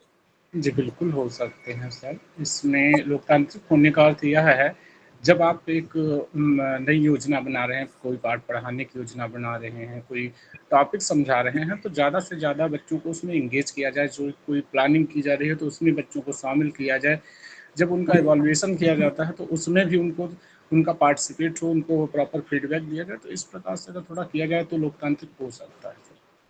ठीक है, और बताएं, और कोई कुछ? सर सर शिक्षण में जो विद्यार्थी हैं उनको भी शामिल किया जाए, उनकी भी विचारों को जाना जाए, अपनी गलतियों के बारे में पूछा जाए और पूछा जाए कि हम अपने अधिगम को किस प्रकार से और सुधार सकते हैं, लर्निंग मेथड को, या उन्हें क्या आवश्यकता है जिससे कि वो अधिक रुचिकर ढंग से पढ़ सकते। ठीक है, ये तो आप पूरी कक्षा से बात करेंगे, लेकिन क्या ऐसे भी विद्यार्थी हैं आपकी कक्षा में सारे के सारे जिनका एक स्तर है, या नहीं उनमें सर, वेरिएशन है, विविधता है? सब विविधता है। विविधता है। हो सकता है कुछ बच्चे बहुत तेज हों जो आपके जी द्वारा पढ़ाई गई चीजों को एक बार में समझ गए। हो सकता है कुछ ऐसे बच्चे हों जो एक बार में न समझे। कुछ ऐसे भी हो सकते हैं जो कई बार में भी न समझे। तो ऐसे में आपका दायित्व क्या है? हो सकता है कुछ ऐसे जो हर प्रश्न का जवाब देते हो, लेकिन कुछ जानते हो लेकिन जवाब न देते हो, और कुछ जानते ही ना हो। तो ऐसे में आपका दायित्व क्या हो, being an academic leader? Sir जो मार्जिनलाइज हैं, जो नहीं सीख पा रहे हैं, उन्हें हम मोटिवेट करेंगे, उनसे कहेंगे कि आप आगे आइए, उनके ऊपर विशेष ध्यान देंगे, उनके लिए विशेष शैली का प्रयोग करेंगे। ठीक है, तो इस तरह हम डेमोक्रेटिक हैं। इसलिए डेमोक्रेटिक शैली जो है यह एक अच्छी शैली है हमारी कक्षा में अध्यापन की दृष्टि से, अकादमिक लीडरशिप की दृष्टि से। अब एक दूसरा प्रश्न मैं आपसे करूंगा, मुझे लगता है कि शायद ही कोई इसका उत्तर दे। आप जानते हैं उत्तर, लेकिन देंगे। क्या आपका अनुभव ऐसा रहा है कि आपके जितने उच्चाधिकारी या जितने आपके सहकर्मी मिले हैं वो हमेशा डेमोक्रेटिक रहे हैं गवर्नेंस और मैनेजमेंट में? No sir. बालू जी ने कहा नो, बाकी अभी किसी ने और कोई जवाब नहीं दिया। थोड़ा कठिन है ये प्रश्न, इसका उत्तर देना कठिन नहीं है तो सरल, लेकिन बताते नहीं। मैं नाम नहीं पूछ रहा हूँ, लेकिन होना क्या चाहिए? सर डेमोक्रेटिक होना चाहिए। डेमोक्रेटिक होना चाहिए, क्यों होना चाहिए? सर डेमोक्रेसी में सभी लोग मिलकर साथ में विकास करते हैं, जिससे कि जो विकास है वो अधिक मजबूत होता है। कभी नहीं तो कोई ना कोई तबका सर विकास से महरूम रह जाता है और फिर वो विकास अधूरा हो जाता है। ठीक है, तो ये सही बात है कि डेमोक्रेटिक होना चाहिए, तो गवर्नेंस और मैनेजमेंट में भी होना चाहिए। नहीं है या है, ये दीगर बात है। होना क्या चाहिए? डेमोक्रेटिक होना चाहिए। भविष्य में जब भी आपको कोई ऐसा दायित्व मिले तो आप डेमोक्रेटिक होने की कोशिश करिए। कोशिश ही मत कीजिए, करिए, क्योंकि इससे लोगों का विश्वास भी बढ़ता है। समन्वित रूप से जब हम काम करेंगे, जब इस शैली को अपनाएंगे, मिल करके काम करेंगे, तो संस्था का विकास होगा। हमारा अल्टीमेट गोल जो है वह यही है, और व्यक्ति का विकास संस्था के विकास से जुड़ा है, संस्था का विकास व्यक्ति के विकास से जुड़ा है। अगर आप कहीं, आपको कोई अवार्ड मिल रहा है, आपको कहीं बुलाया जा रहा है, आप पूरे देश में अगर एक अच्छे वक्ता के रूप में जाने जाते हैं, तमाम सेमिनार्स में जा रहे हैं, पेपर्स आपके छप रहे हैं, किताबें छप रही हैं, आपका इम्पैक्ट फैक्टर ज्यादा है, तो नाम किसका होगा कि फला व्यक्ति फला संस्था में काम करता है? आपका तो होगा ही होगा, संस्था का भी नाम। इसलिए यह आवश्यक है। तो दो शैलियां हुई, ऑटोक्रेटिक हमारे लिए उपयोगी नहीं है, डेमोक्रेटिक उपयोगी है। एक लेसे फेयर की आपने चर्चा की थी भानु जी। लेसे फेयर जो है ये फ्रेंच वर्ड है, और इसका अर्थ ये होता है लेट देम डू, जो जैसा करता है उसको वैसा करने दो। अब ये कोई बहुत अच्छी शैली नहीं है। कभी कभी इसको नेतृत्व करने वाले लोग कहते हैं कि हमारी टीम के जो लोग हैं, हमने सबको दायित्व दे दिया, जो जैसा करे। तो इससे कभी तो लक्ष्य की प्राप्ति होगी और कभी नहीं भी होगी, क्योंकि स्वतंत्र होंगे ना, उनका सबका मार्ग अलग अलग होगा। तो लेसे फेयर को मैं बहुत उपयोगी नहीं मानता। एक तीसरी शैली जो है वो है, चौथी शैली, वो है रणनीतिक शैली, स्ट्रेटेजिक लीडरशिप। और ये स्ट्रेटेजिक लीडरशिप हम सबके लिए इस दृष्टि से भी उपयोगी है कि हम भी एक स्ट्रेटेजी बनाते हैं। आप कैसे स्ट्रेटेजी बनाते हैं? जब कक्षा में जाते हैं तो what is your strategy, how you prepare the strategy while entering in the class from the very first day of your job. क्या स्ट्रेटेजी आपने बनाई या क्या बनाते हैं? हर सत्र में क्या स्ट्रेटेजी बनाते हैं? ऐसा होता है या नहीं होता है? जी जी सर। क्या सर पहले ये है कि सर माइंडसेट प्रिपेयर करना स्टूडेंट्स का, कि वो तैयार हों जो हम सिखाने जा रहे हैं उससे सीखने के लिए प्रेरित हों। सर फिर उनमें जिज्ञासा उत्पन्न करना कि वो जानना चाहें जो हम सिखाना जा रहे हैं। फिर सर इस तरीके से ह्यूरिस्टिक मेथड यूज करना जिससे कि वो प्रेरित हों उसे करने के लिए, जानने के लिए। और फिर अपना विषय उन्हें पढ़ाना, और फिर उनकी जो जिज्ञासा है उन्हें शांत करना, और फिर सर उन्हें प्रश्न देना। ठीक है, तो ये आपकी अपनी एक स्ट्रेटेजी। इन बिटवीन आप अपने अध्यापन के साथ साथ उनको एक्स्ट्रा करिकुलर एक्टिविटीज में भी सम्मिलित होने के लिए प्रेरित करते हैं, स्पोर्ट्स के लिए भी प्रेरित करते हैं, सोशल आउटरीच प्रोग्राम्स के लिए भी प्रेरित करते हैं। आपको अगर इंटरनल एग्जामिनेशन लेना है तो उसकी आप स्ट्रेटेजी बनाते हैं कि कैसे लेंगे, कब लेंगे, ग्रुप डिस्कशन कराएंगे या आप रोल प्ले कराएंगे या आप रिसर्च प्रोजेक्ट देंगे या असाइनमेंट्स देंगे या केवल ओरली बातचीत करेंगे। ये आपकी अपनी अपनी स्ट्रेटेजी है। इंटरनल एग्जामिनेशन में आप रिटन टेस्ट लेंगे, रिटन लेंगे तो केवल मल्टीपल चॉइस क्वेश्चन लेंगे या लॉन्ग टर्म लॉन्ग क्वेश्चंस लेंगे या छोटे क्वेश्चंस लेंगे, स्मॉल आंसर्स लेंगे। ये आपकी अपनी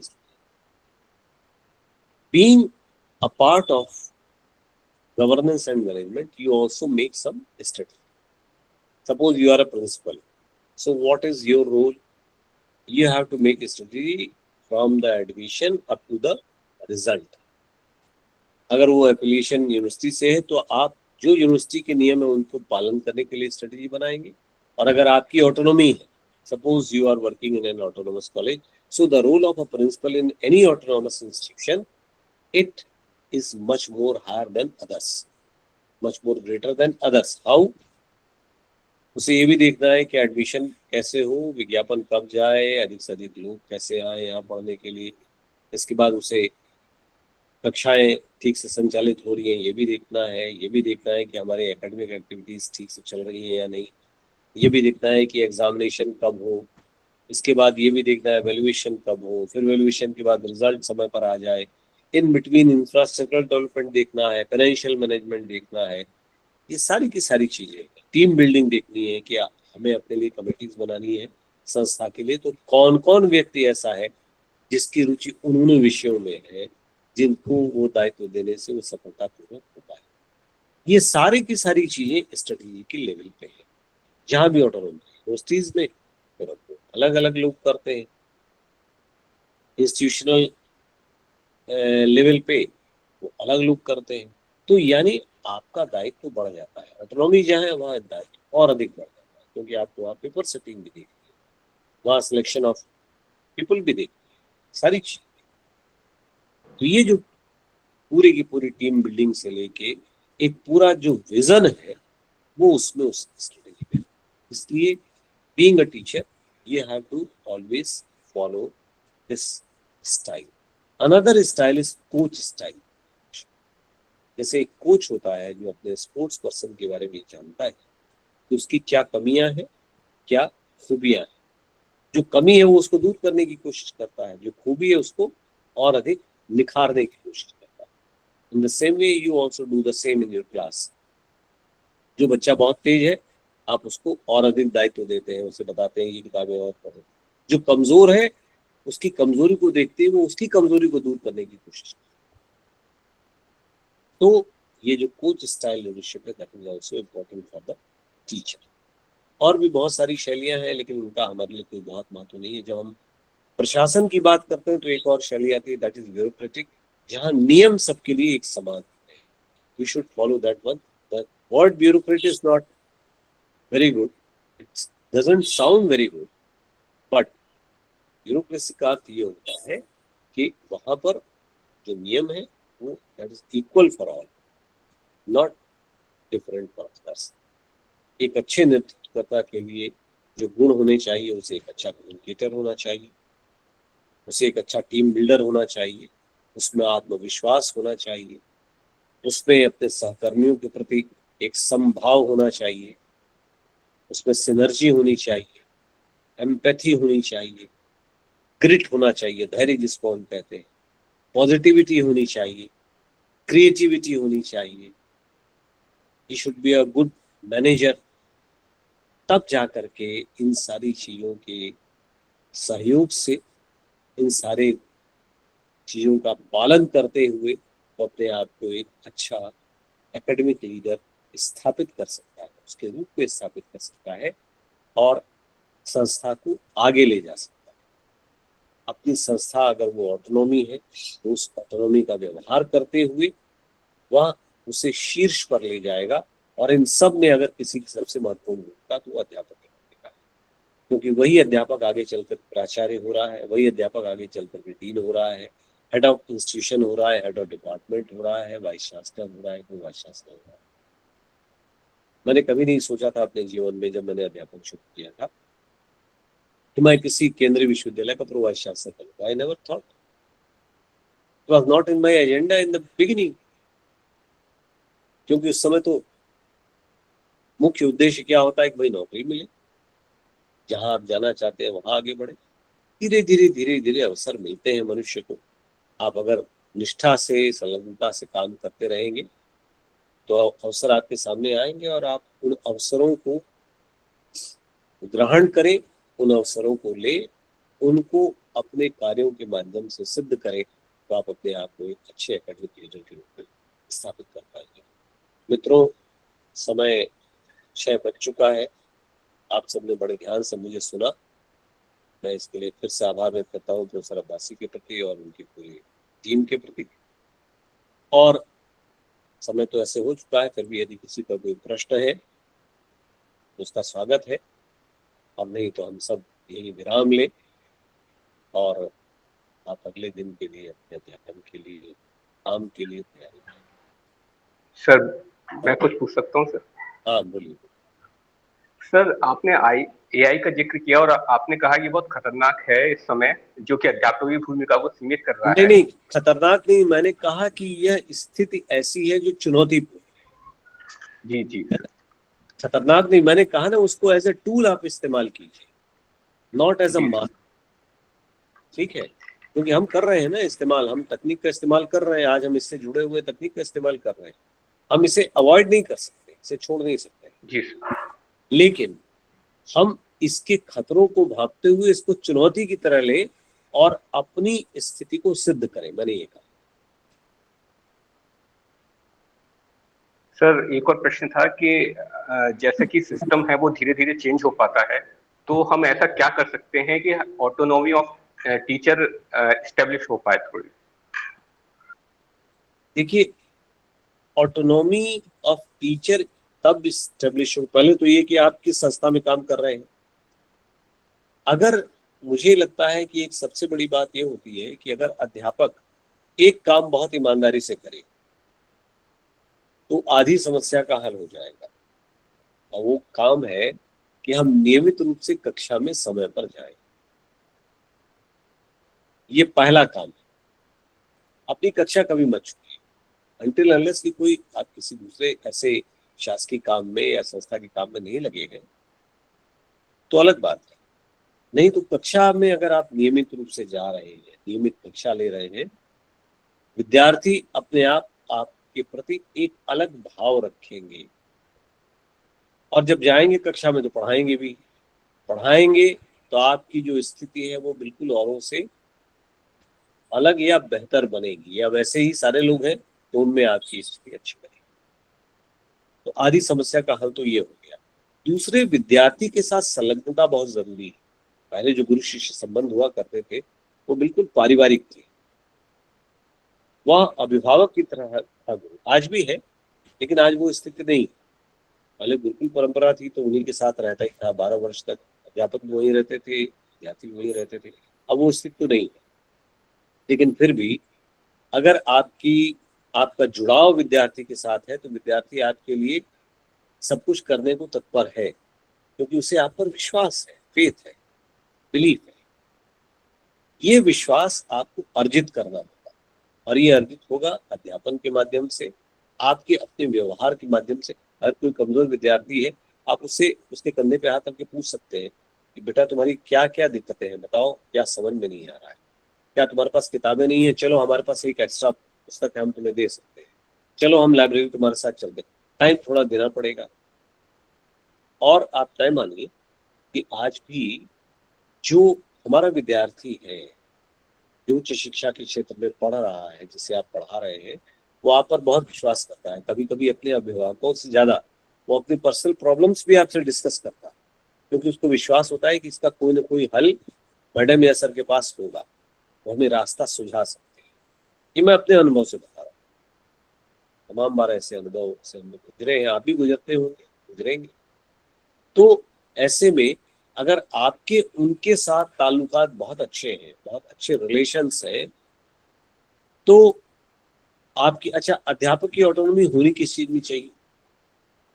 ऑटोनॉमी से तात्पर्य क्या है कि हमारी वो स्वायत्तता कि हम कक्षा नियमित लें, हमारे जो अधिकार हैं, जो हमारे प्रशासकीय दायित्वों का निर्वहन हम ठीक से करें, ताकि हमें जो लाभ मिलना है वो मिले। तो बहुत सारी चीजें तो नियमों के अनुकूल होती हैं, नियमों के विरुद्ध आपको कुछ नहीं मिलेगा। हो सकता है कुछ राज्य ऐसे हों जहाँ 62 वर्ष की ही उम्र में आपको रिटायर कर दिया जाए, और कुछ राज्य ऐसे हों जहाँ 65 में किया जाए। केंद्र में 65 में है, राज्यों में कहीं कहीं 62 है, कहीं 65 है। लेकिन आप इसलिए लड़ नहीं सकते अपने राज्य से कि हमें क्यों 62 में आप कर रहे हैं, उनको दूसरा राज्य तो 65 में कर रहा है। तो या तो उसके लिए आपका पूरा पूरा समूह दबाव बनाए और उसको शासन तय कर ले कि हाँ, कहीं कहीं 58 में भी पहले हुआ करते थे, अभी भी है, तो वो नियम के अनुरूप है, उस राज्य के नियम के अनुरूप है। तो एक राज्य का नियम एक राज्य में लागू हो, दूसरे का नियम दूसरे में लागू हो। और इसको अगर हम कहें कि हमारी ऑटोनॉमी पर यह आघात है, तो उसके लिए आप लिखा पढ़ी कीजिए, वोट आपके लिए है, वहां जाइए। अगर आपको लगता है कि हमारे अधिकारों का हनन हो रहा है तो, और अगर लग रहा है कि हनन हो नहीं रहा है, चल रहा है, नियम है, उस नियम का पालन करना होगा। और हम अपनी संस्था का एक का नियम दूसरे पर लागू नहीं कर सकते, दूसरे का नियम अपने पर लागू नहीं कर सकते। उसकी जो पेरिफेरी है उसके ही तहत काम करना होगा। बहुत सारी जगहों पर आपने देखा होगा कि जब डीए बढ़ता है, दैनिक भत्ता बढ़ता है, तो केंद्र में तो तुरंत लागू हो जाता है, राज्य में बाद में लागू होता है।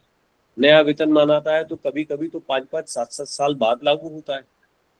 कहीं कहीं तो आज भी कुछ राज्यों में नहीं लागू हुआ है, वो अभी 6वां वेतनमान ही चल रहा है, 7वां वेतनमान आज तक नहीं मिला। अब 8वें वेतनमान की बात हो रही है। वहां अध्यापक हैं कि हमारी ऑटोनॉमी खराघात है, तो उसके लिए आप प्रयास कीजिए। बाकी जो स्वायत्तता है, वह स्वायत्तता अगर पाठ्यक्रम तय है यहाँ, तो आपको उसी पाठ्यक्रम के अनुरूप बनाना है। आप ये कहें कि हमको ये स्वायत्तता होनी चाहिए कि हम अपने मन से ही पढ़ाएंगे, तो नहीं चलेगा। हाँ, जहाँ ये स्वायत्तता है वहां आपको मन से पढ़ा रहे हैं, विदेशों में तमाम जगहों पे स्वायत्तता है तो पढ़ा रहे हैं।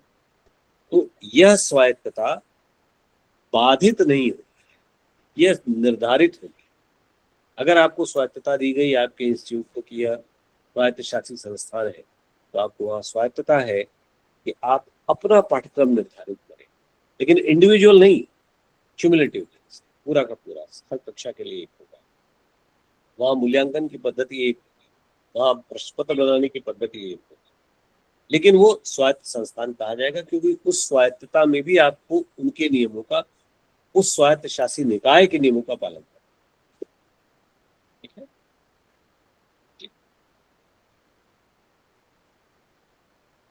तो चलिए, बहुत बहुत धन्यवाद। सर मैं कुछ शब्द कहना चाहता हूँ सर। जी बताएं। जी, आज आदरणीय प्रोफेसर आनंद बर्धन शर्मा सर ने हमें बेहद सिंपल लैंग्वेज में बेहद crucial topic autonomy to institution को विस्तार से बताया। आपका लेक्चर इंफॉर्मेशन और नॉलेज से भरा हुआ था, जिसने हम सभी को बहुत कुछ सीखने को मिला। सर ने हमें शिक्षा नीति के बारे में महत्वपूर्ण सूचना प्रदान की, एनईपी 2020 की पृष्ठभूमि और आवश्यकता को उल्लेखित किया। सर ने अध्यापक का शिक्षा जगत में महत्व रेखांकित किया। सर ने हमारे राष्ट्र भारत के अतीत में विश्व गुरु की भूमिका को पुनर्स्थापित करने के लिए अध्यापक के योगदान के महत्व को बताया। सर ने यह भी बताया कि बदलती परिस्थितियों में संस्था और अध्यापक की स्वायत्तता की अति आवश्यकता है। अध्यापक की स्वायत्तता देश की उन्नति में सहायक है। अध्यापक नेतृत्वशीलता और लोकतांत्रिक शिक्षण का महत्व बताया। साथ ही संस्थाएं अध्यापकों से जानी जाए, ना कि मशीनों से। अध्यापकों का कोई विकल्प नहीं है। सर ने जो शेर कहा सर, वो बहुत वैचारिक था सर। सर ने कहा था कि जिनके किरदार से आती है सदाकत की महक, उनकी तकदीर से पत्थर भी पिघल सकते हैं। सर के द्वारा दिए बहुमूल्य समय और ज्ञान के लिए मैं उनका सभी पार्टिसिपेंट की ओर से धन्यवाद कहता हूं, और यदि सर की इजाजत हो तो हम इस मीटिंग के समापन की घोषणा कर सकते हैं। बिल्कुल, आप सबको बहुत बहुत धन्यवाद। बहुत बहुत धन्यवाद sir, thank you sir. Malviya mission teacher training programme का 7वां सेशन यहीं समाप्त होता है। Thank you sir, thank you all. नमस्कार।